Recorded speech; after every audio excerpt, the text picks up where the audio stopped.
माझ्यावर प्राणघातक हल्ला केला, जीवे मारण्याचा प्रयत्न केला। विशाल ऐरे नावाचा गुंड यांनी आज माझ्यावर प्राणघातक हल्ला केलेला आहे। सायली हॉटेलच्या पुढे मी गोविंदा रिक्षा स्टॉप कडून बहिणाबाई उद्यानकडे जात असताना माझ्या गाडीला सायली हॉटेलच्या जवळपास विशाल ऐरे आणि त्याचे साथीदार 20-25 जण मोटरसायकलींवर आले आणि मोटरसायकलवर आणून गाडीला आडवे झाले। गाडीच्या पुढे आडवे होऊन गाडी थांबवली आणि माझ्यावर प्राणघातक हल्ला केला, जीवे मारण्याचा प्रयत्न केला।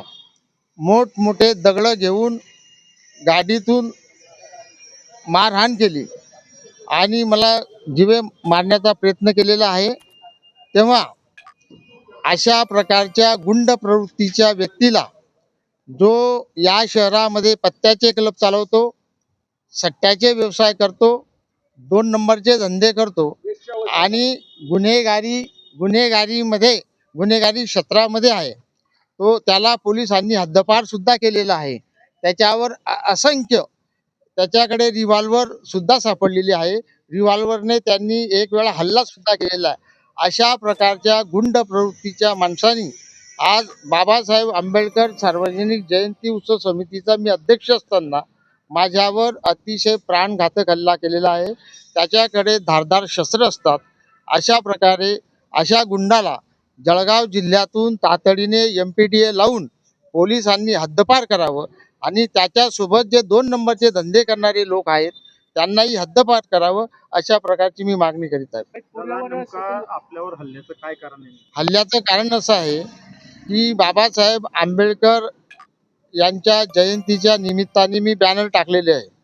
माझं बॅनरचं काम 7 तारखेपासून चाललेलं आहे। हा तिथे आज अचानक आला विशाल ऐरे आणि मला आई बहिणीहून शिवीगाळ केली, मुकुंद सपकाळेचं काम बंद करा, त्याचे बॅनर छापू नका आणि त्याचं काम बंद करून माझे बॅनर छापा, अशा पद्धतीने धमकी त्या लोकांना देत होता। ते मला माहीत पडलं। मी त्याला फोन केला की असं का करतो आहे? नाही म्हणे, तू का कोणता वाया चालला का? मला त्याने शिवीगाळ केली। याचा जाब मी त्याला विचारला आणि त्या जाब विचारल्यामुळे त्याला राग आला आणि त्या रागातून माझे बॅनर पहिल्यांदा होतील, तू असेल अध्यक्ष, तो अध्यक्ष असेल, मला त्याच्याशी काही घेणं देणं नाही, म्हणून माझेच बॅनर पहिल्यांदा मी छापेल आणि या कारणावरून त्यांनी माझ्यावर अचानक हल्ला केलेला आहे।